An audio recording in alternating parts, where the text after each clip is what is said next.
माघ मास का महात्म्य दूसरा अध्याय। राजा के ऐसे वचन सुनकर तपस्वी कहने लगा कि हे राजन, भगवान सूर्य बहुत शीघ्र उदय होने वाले हैं, इसलिए यह समय हमारे लिए स्नान का है, कथा का नहीं।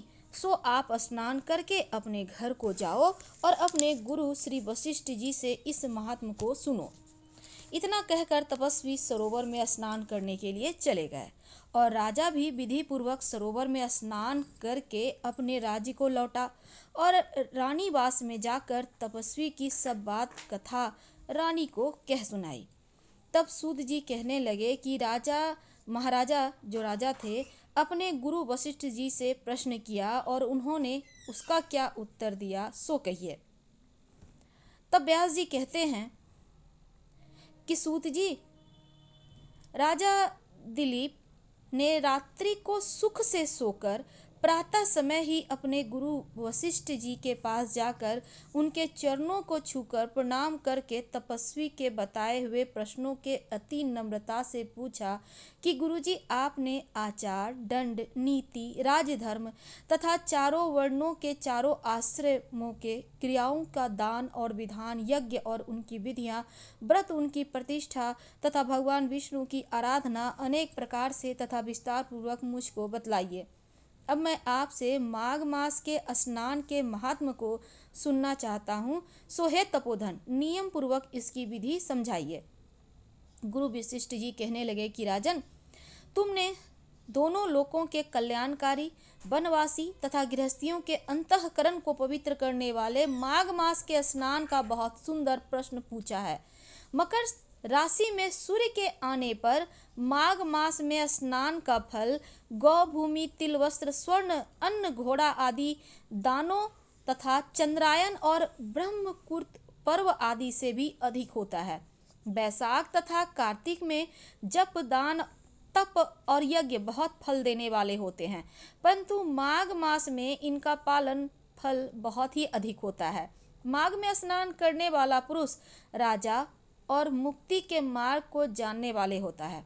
दिव्य दृष्टि वाले महात्माओं ने कहा कि जो मनुष्य माघ मास में स्वकाम या भगवान के निमित्त नियम पूर्वक माघ मास में स्नान करता है वह अनंत फल वाला होता है। उसको शरीर की शुद्धि, प्रीति, ऐश्वर्य तथा चारों प्रकार के फलों की प्राप्ति होती है। अदिति ने 12 वर्ष तक मकर संक्रांति में अन्न त्याग कर स्नान किया, इससे तीनों लोकों को उज्जवल करने वाले 12 पुत्र उत्पन्न हुए। माघ में स्नान करने से ही रोहिणी, सुभगा, अरुंधति दानशीलता हुई और इंद्राणी के समान रूपवती होकर प्रसिद्ध हुई। जो माघ मास में स्नान करते हैं तथा देवताओं के पूजन में तत्पर रहते हैं, उनको सुंदर स्थान, हाथी, घोड़ों की सवारी तथा दान को द्रव्य प्राप्त होता है। अतिथियों से उनका घर भरा रहता है और उनके घर में सदा वेद ध्वनि होती रहती है।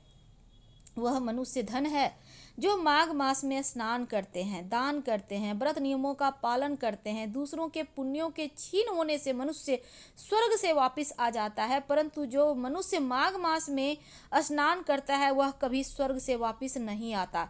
इससे बढ़कर कोई नियम, तप, दान, पवित्र, पाप नाशक नहीं है।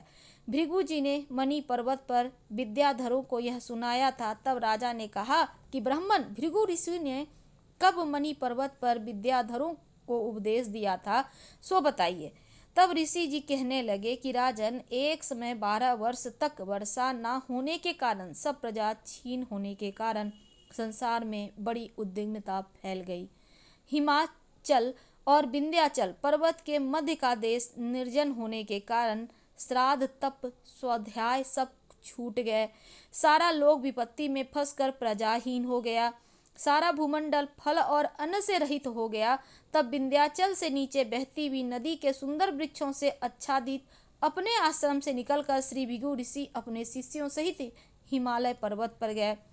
इस पर्वत की चोटी नीली और नीचे का हिस्सा सुनहरी होने से सारा पर्वत पीतांबरधारी श्री भगवान के सदृश लगता था।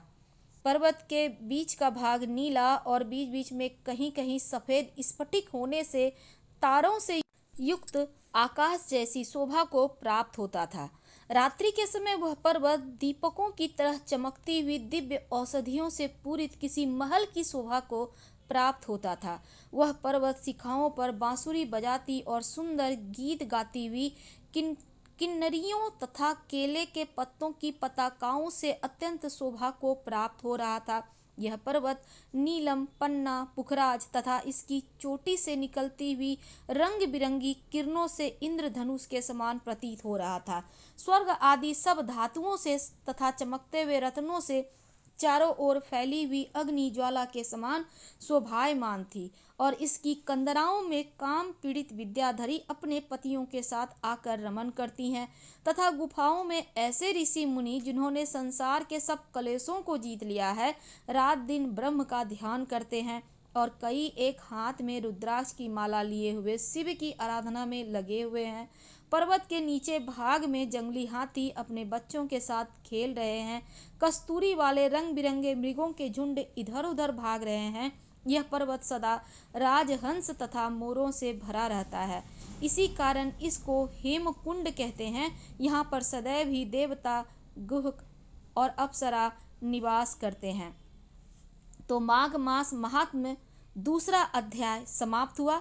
कल हम तीसरे अध्याय के साथ आपसे फिर जुड़ेंगे।